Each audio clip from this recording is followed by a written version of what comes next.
Oh, you do? Okay, I don't have anything, so we'll just do air cheers. Cheers, man. Chin, kampai. Great. All Yeah. right, so Austin, so what are we talking about today? So we're going to be talking about what we like to do for fun here in Japan. Great. Well, I mean, a lot of people think that Tokyo is a really, really fun place, and I personally think Tokyo is a fun place, but we're so different. I'm self-employed, and Yeah. you're working at a school, so probably our idea of what's fun and what we do for fun is quite different. So, what do you like to do kind of on the weekends when you're not working? Um, I like to do it kind of for me, it kind of depends on the season. Hmm. But I would say just a general all around thing. I like to go explore places, especially here in Tokyo. Okay. Um, I think I've mentioned this before, like just wandering around. And Hmm. then recently, I've actually started to get interested in visiting shrines. Uh, Okay. like for example, on New Year's, I mean, we Hmm. did this for Hatsumode, but I went to What's Asakusa. Hatsumode? So that's visiting the shrine for the first time of the year. Okay. So Okay. that's like a really big thing here in Japan. It's like the Hmm. you get like the Easter Catholics where they go to mass like once or Hmm. twice a year. Well, in Japan, that version is visiting the shrine on New Year's. Okay.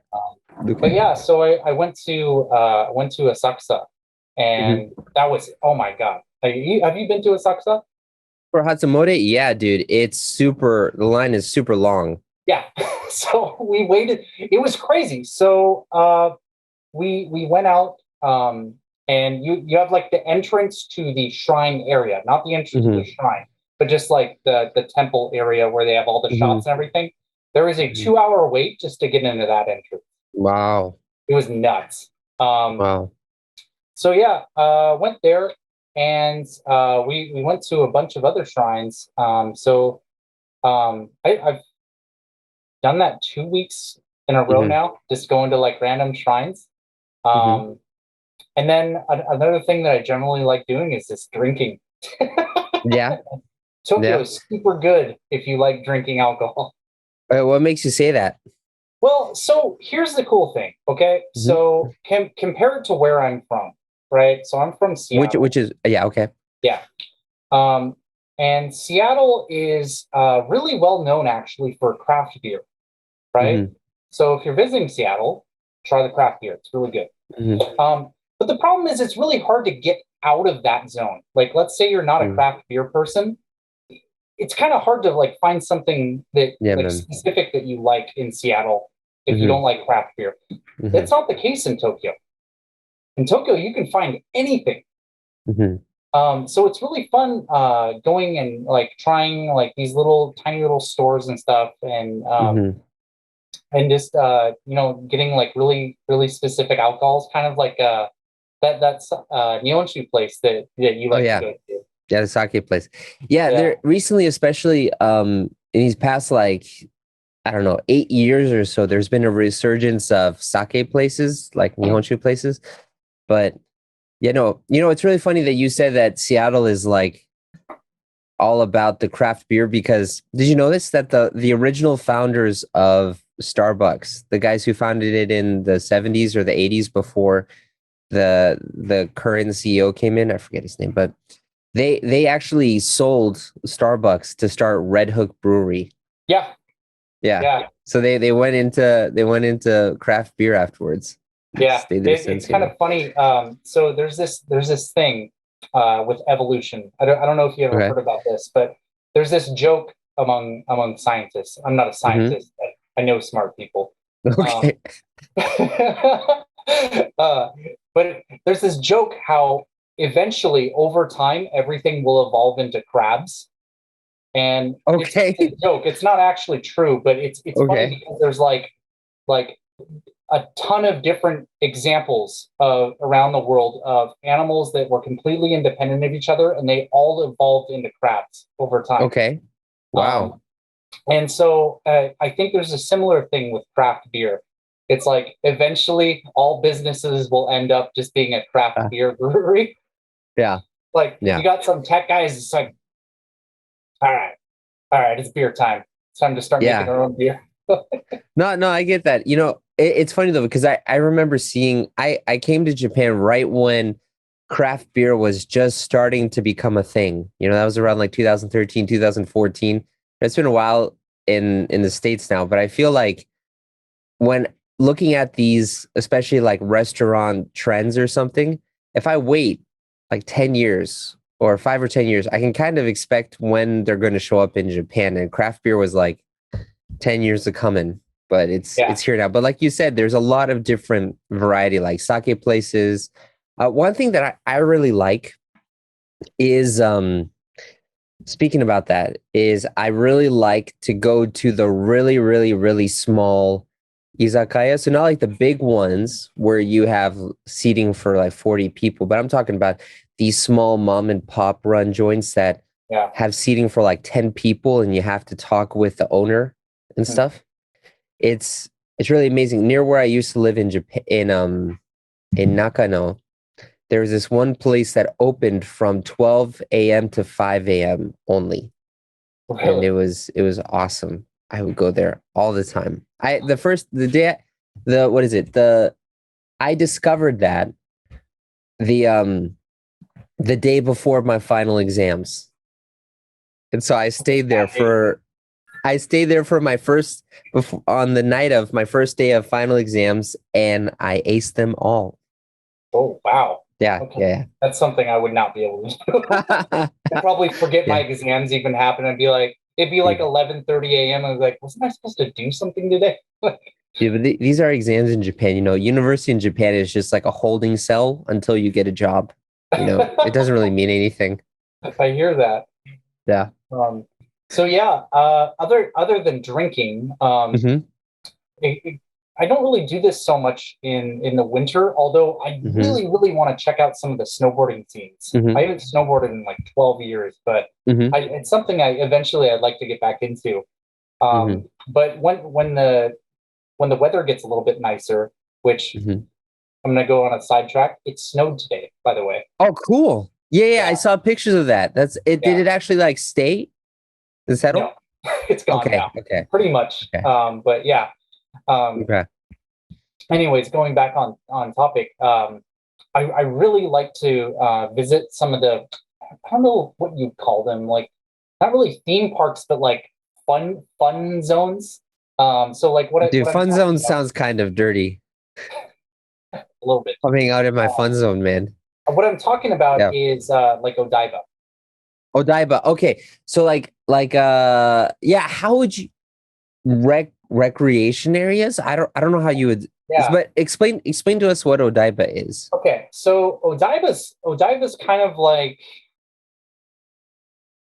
how would I equate it? Hey, you know what? It reminds me a little bit like Hollywood. Okay.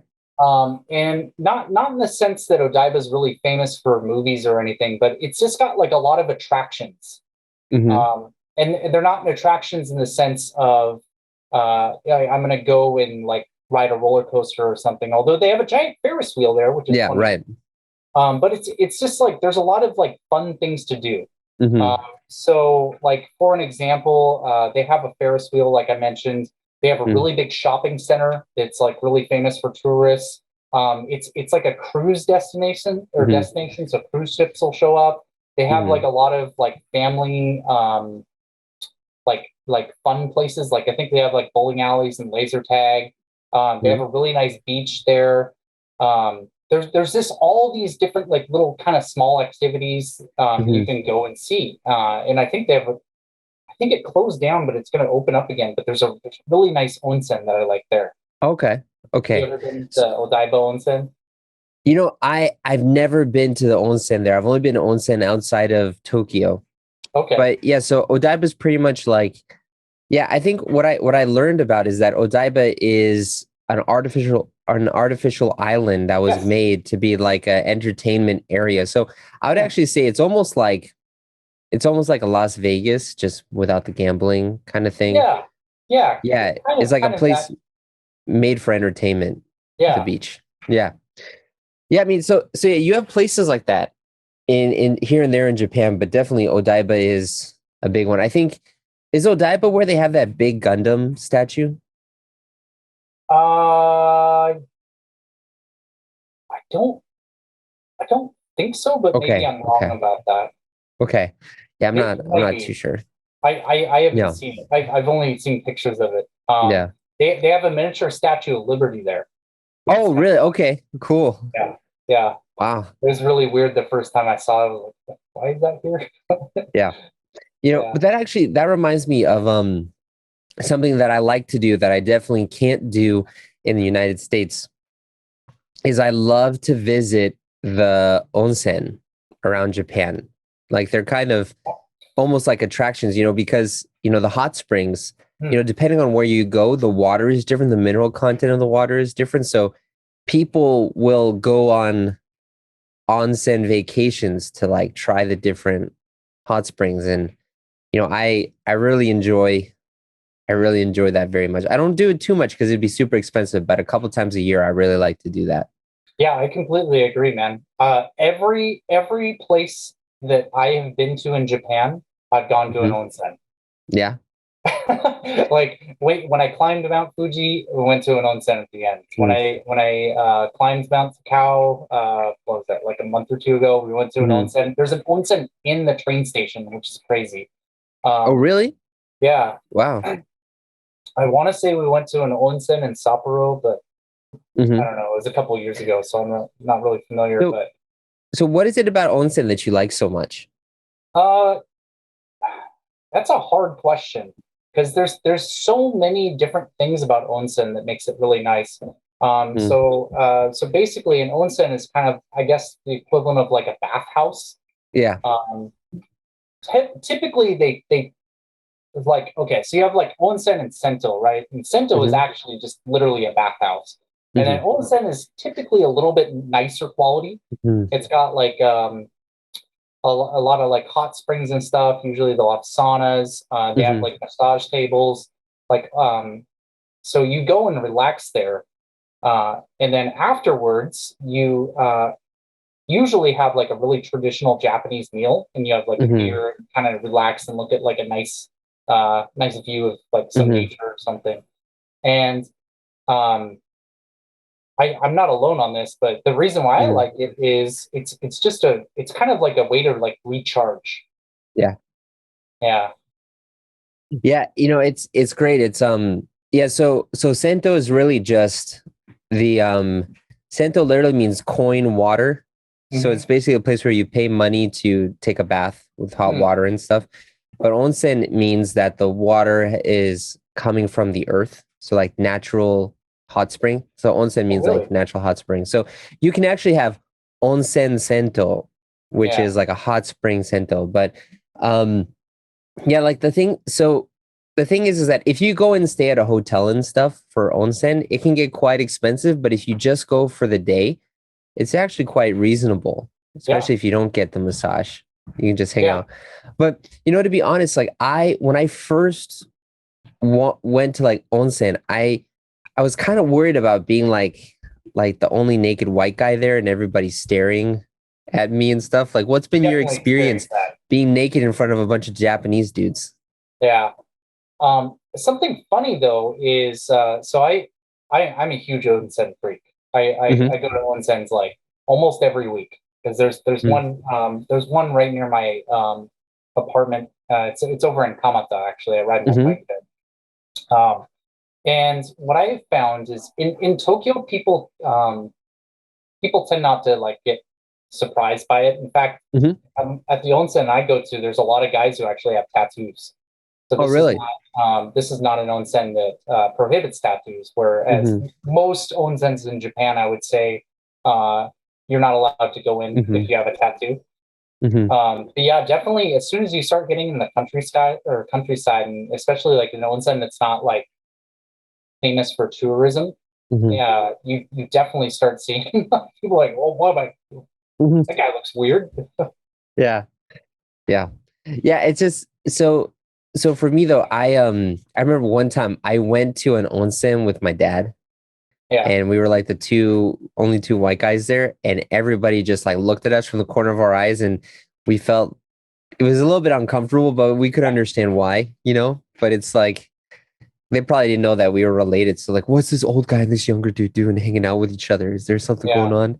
You know, but yeah, it's funny how like in the States, that kind of culture of bathhouses never really took off, but it stayed in Japan for so long. Yeah. Yeah, You it know? is kind of weird. Especially because it's not uncommon in Europe, especially in Hmm. some of like the northern European countries. Yeah. Like I would say like Sweden, for example, like Hmm. bathhouses are extremely common. Hmm. Yeah, I'm really surprised about it. I've taken some of my American friends um, here. Like I had some military friends that Hmm. were like over on the Navy base here in Yokohama, Hmm. and I took them there, and they're just like, dude, I don't want to be naked around these people. It's like no one Hmm. cares, man. Just Yeah, right. let's go. Yeah. So what so where so far where has been your favorite onsen so far? um, that's a really hard question. Hmm. Um, I'm a little bit boring in the sense that my favorite onsen area is Hmm. Hakone. Oh, me too, dude. Don't worry, Yeah, don't feel bad. Embrace that. It's great. yeah. Hakone is I great. Why love do you like Hakone. Hokkaido? Yeah. It's that town is just so fun to visit. Hmm. It's like a really romantic town. Hmm. You typically like you see families go there, but it's typically couples that go there. Hmm. It's like a Hmm. couple vacation spot. And Hmm. you'll go there and it's like a small little town and it's just they've got like some small shops and it's Hmm. really nice scenery. It's a great hiking area. Hmm. And you just go and go into an onsen right by the Hmm. river and it's just really nice.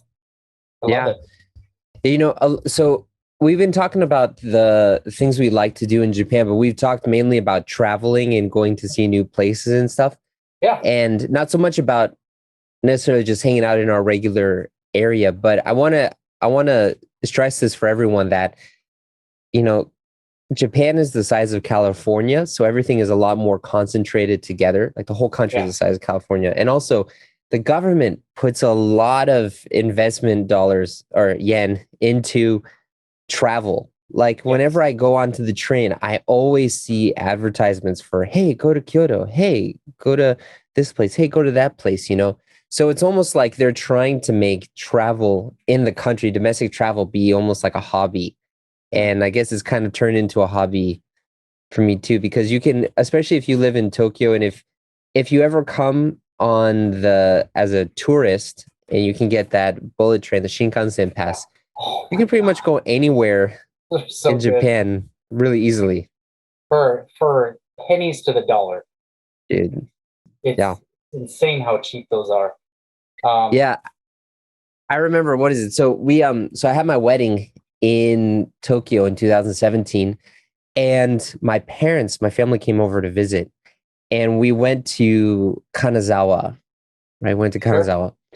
And their their what is it? Their Japan Rail Pass was like $400 or something like that.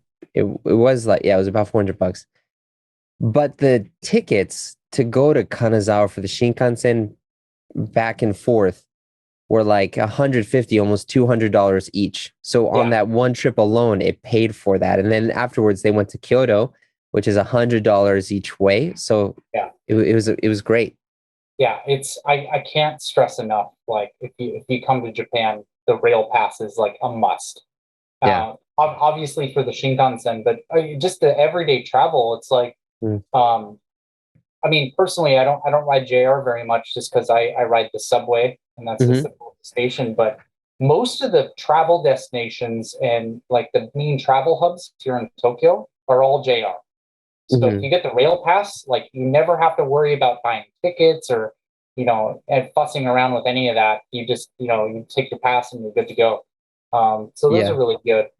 Um, on the topic of like non-travel fun stuff, Yeah. um, I haven't. This isn't something that I personally do all the time, but especially my friends and my friend's wife is like really Mhm. into this. But Japan is massive for concerts.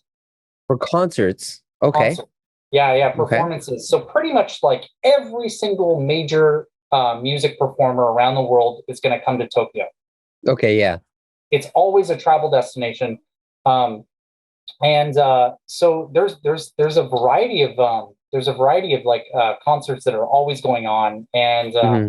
I used to back in America. I used to be a fan of music festivals. I Hmm. would go with my friends and we'd Okay. go to music festivals. And I haven't done that here in Japan, but they're having music festivals like almost year round. Mm. There's always something going on. Um, and it's pretty funny. My friend's wife, I was talking to him the other day about it because I thought this was pretty funny. So she rented out a karaoke box, Okay. and they brought a projector Hmm. and did like an online concert at the karaoke box with her friends. Okay. Okay. Um, and so I was talking to him about that. I was like, that sounds so weird to me. And he was like, Hmm. no, she's been doing that for like the past year. Apparently, it's really popular. What do you mean by online concerts? So what, Yeah. how does that work? So basically, what these venues will do is they'll sell tickets. So I guess the Hmm. equivalent would be like a pay per view thing, or like Okay. yeah, like a pay per view stuff. So you sign up for that, and you get this like link to like go to this website and log in and view Hmm. it. So what people will do is they'll kind of have like watching parties for these Hmm. concerts, and Oh. yeah. So in karaoke boxes, for the most part, they don't really care what you're doing in the box as long as you're Hmm. just paying for it. Hmm. So they go there and they just bring a projector and have the concert there. Okay. Okay. So it's not like they're performing or anything. They just watch the concert together in that room. Yeah. So it's like they're using the karaoke room as like a rental space, pretty much. Yes. Yeah. Okay. And so Okay. what's really cool about these concerts is you don't have to do this. Of course, you can just buy the ticket, but most people typically get this like little package that's Hmm. sent by the venue. And this got really popular during coronavirus because like you obviously couldn't go to concerts, but they'll send you all the stuff that you would get if you Hmm. went to the actual concert. So like sometimes they can be pretty expensive, like Sanman, but they have Yeah. like Right. different levels of packages. But yeah, so they have like the little like glow sticks that you can Hmm. get. They have like the memorabilia and everything. Yeah. So like when he was explaining that to me, I was like, wow, that's actually really cool. Um, Yeah. That is really cool. But that reminded me, have you ever been to a live concert in Japan before? yes, but it was like a really local band. Okay. Um, but it was a really I don't want to say weird, but it was a really different experience than what I'm Yeah. used to. What was different about it for you? So something about concerts here is people pay attention to the performance Okay. Yeah. in the sense. Okay, so like, well, here's what I would explain. Right. All right. Uh, Let's say you go to like some kind of concert in the U.S. mhm. Usually, when you see the crowd, everyone's like, yeah, and just going crazy. Like in Japan, people sit down and they watch the performance. Yeah. Yeah. They actually watch it quietly. Yeah. So that was an interesting thing to Yeah. observe. Yeah. Yeah. I have a friend who's a guitarist of a fairly famous band in Japan. They sold out like this stadium in Saitama that had over, I don't know, like 10,000 seats or something like that. So it was a pretty big band. But yeah, it was the same thing. Like everybody was still and watching at first, and I'm like, holy crap, this is almost like everyone's at church or something. What's going on? And then what hit it for me is when you said glow sticks, because everyone took out their glow sticks and they all started like bopping the glow sticks in unison in the same rhythm. It was scary almost. Like I felt like I was at a cult or something because everyone, like thousands of people doing everything in the same exact rhythm, everyone doing the same thing. And I'm thinking, man, how do people know how to do this? This is creepy. Years and years of practice. Yeah, yeah. No, but it was definitely like on one hand you could say people are much more into it, totally focused on it, which is great. Yeah, But on the other hand, it's like everything is so unified. It's yeah, too unified. It feels kind of strange to me, you yeah, know? yeah. It's I kind of had mixed emotions too because yeah, it was kind of a strange experience, but at the same time, it's like the first time I've ever been to a concert and I can actually see the performers. Yeah. You know, Right. like, usually you're in a crowd and there's everyone's like they just have hands waving and there's all this Hmm. random crap flying through the like concert and everything and it's hard to see. Yeah. Here it's like everyone's sitting down, nice and quiet, just watching the Mm. performance. So, yeah, it was fun. But yeah, I Yeah. would I would say it definitely took some getting used to. Yeah. No, I mean that's another interesting thing. I think we're blessed because we live in Tokyo, and so Tokyo is really the city of everything. So we can Yeah, pretty much do anything we want. If we lived in a more rural area of Japan, our options would be a lot more limited. Like one thing that I think about in particular is, one of the things that I love to do in Japan or in Tokyo is kind of what I was doing in Seattle too, which is visit a bunch of different coffee shops and stuff. And Tokyo's coffee culture is really refined. They have a lot of great coffee shops with some amazing coffee. And when I went to Seattle, Seattle was the first time place I ever had coffee that didn't taste like bitter burnt dirt. And it actually had like sweetness, or it had some like yeah, sourness or acidity to it.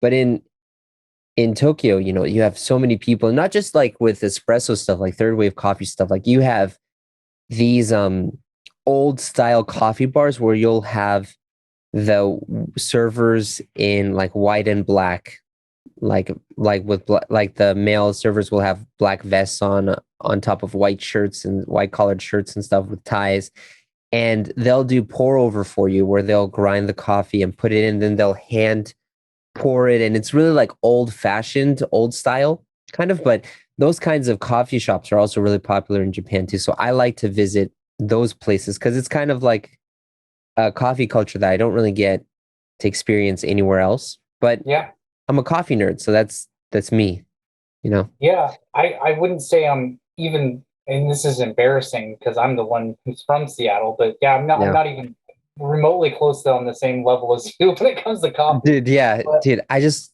bought a new espresso machine that I'm taking back with me to Japan, man. I'll oh, show it is to it you the one you've later. been talking about? Yeah, yeah, the really Oh expensive man, one. So yeah, I'll yeah, show it to yeah, you later.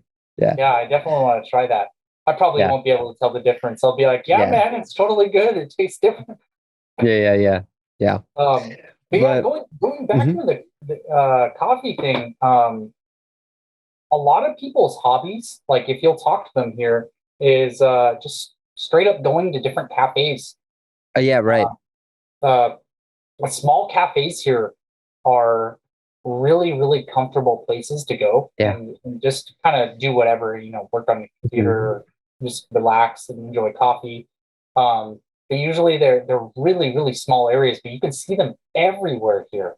Hmm. I was really surprised about that when I moved here because, you think like, oh, we're in Asia, and I maybe this is just my Western bias showing, but Hmm. I don't think of coffee when I think of Japan or Asia. You Hmm. think of tea, right? Hmm. Yeah. When I'm thinking of like drinks in Japan, I'm thinking of like matcha tea, Hmm. for example. So coming here and seeing coffee and going, whoa, okay, that this is unexpected. Hmm. But it's really exploded. Yeah.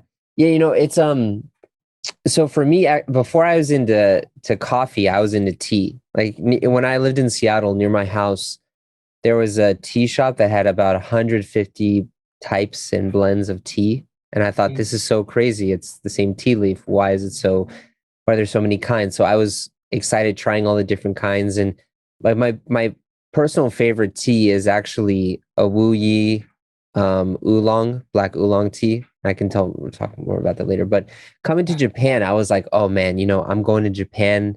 In Seattle, if they had this much tea, I can't wait to see all the tea that they have in Yeah, Tokyo. And they don't. It's like you'll have a couple of green tea, Japanese green tea shops, but other than that, there's no like tea. And then you have some Western tea shops where you can get yeah, black tea, but yeah, some Asian tea, you can't really get that, you know? yeah. Surprising. Yeah, it's really surprising. It really like I hear what is it? Is it Kyoto? that Hmm. has a lot more traditional teas? Yeah. Kyoto. Yeah. So Uji, which is that Kyoto or is that Nara? It's kind of it's either southern Kyoto or northern Nara is You know what? Uji. I think it might be Nara. Okay. Now that I think Okay. about it, maybe I'm Yeah. wrong. Well, the region's called Uji. Yeah, Yeah. Yeah, that's over there. but yeah, it's so I guess if you kind of like go into like more traditional areas in Hmm. Japan, maybe you can find like a lot more tea varieties. But yeah, man, I completely agree. It was like really weird for me to see coffee was such a thing. Um, Hmm. but like you see like the typical Starbucks stuff, like Hmm. coming from Seattle. Yeah. So like every time I'd visit Japan, people would be into Starbucks, but recently, I don't see as many Starbucks as I used to. In in Tokyo? Yeah, yeah. Yeah. You see a lot more variety. Like I'm seeing a Yeah. ton of Tollies. They have I don't know if this is unique to Japan, but they have that Excelsior Cafe. Yeah. Yeah. And then Yeah, there's a that's a whole bunch Japanese of just brand, I like think. yeah, they have a whole bunch of just like small cafes that are just local Yeah. places. And um, at least in Seattle, like if you Mm. go there, I mean, you can find like local places, of course, but I mean, everywhere has a Starbucks. Hmm. Yeah, that's So for it's sure. it's really unique seeing or interesting seeing all these like different places. Hmm. Yeah. Well, I mean, so in Australia, right? So Starbucks failed in Australia because Australia had all this good coffee already. And you probably will see that happen in Tokyo too. But speaking about like coffee and tea and stuff, one thing that I do in Japan that I would never do otherwise, and I probably wouldn't do in Japan if I was single, is I go to I go to cake shops and I get like the little mini cakes and stuff You're because telling my me you wouldn't wife, do that as single Arthur? I would not do that a single like my small spoon with like a heart shaped something on it.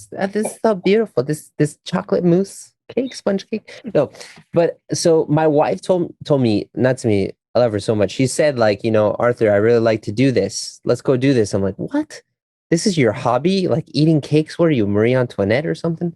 Um, but she's converted me, man. She's Yeah. converted me. So like once or twice a month we will go to like a nice place and we'll get a couple like two or three different small like miniature like in Japanese you call them puchigato, which is French for petit gâteau, which is small cake. So you get those and they're like this big, and I just try them, because I don't know, my mom, she spent time in France when she was younger, and she went back to France as a college student. She's fluent in French. She loves France. She said the best croissant she had in her life was in Tokyo. So, like, definitely the pastry stuff is also out of this world Oh yeah. too. I, Yeah. I would say um in my small experience uh Yeah. eating pastries here because I'm not really a cake guy. I'm a pie guy. I Yeah. love pie. That's my Hmm. thing. Um, but yeah, when it comes to cake, like Japan's like really, really top notch about it. Hmm. Like even the 7-Eleven cakes, like I'm talking about the Yeah. convenience store cakes, Yeah. like The those cold are mini cakes. pretty Yeah. good quality. Yeah. Yeah. So yeah, it's Japan takes its cake seriously. Yeah, man. So, okay, so if we kind of summarize what we talked about, the things we like to do for fun, we like to see new places. We like to get naked in front of other people at hot springs. We Yep. like to eat cakes and drink coffee, and I don't know, anything else that And we and mentioned. switch coffee into alcohol later in the day. I switch coffee into alcohol later in the day. Yeah, so what pretty much what we would do in the States, I guess, other than like hot springs and Yeah. stuff. I mean, it depends on who you are, but yeah, I mean, that's like one thing that I think is kind of the biggest thing for me is that when you come to Tokyo, you expect everything to be different, Hmm. and things are really, really different. But what ends up happening is you end up doing what you always want to do, like what you would do in this wherever you're from, regardless. But you do it in a more enjoyable, Yeah. cleaner, safer, more fun way. Yeah. And I don't know. That's how I would describe it. Yeah, I definitely agree. I think fun when I'm thinking about fun in Japan, like there's one word that comes to my mind, and that's condensed. Condensed. Okay. Yeah, and meaning like you go to a place to do a thing. You know what I Hmm. mean?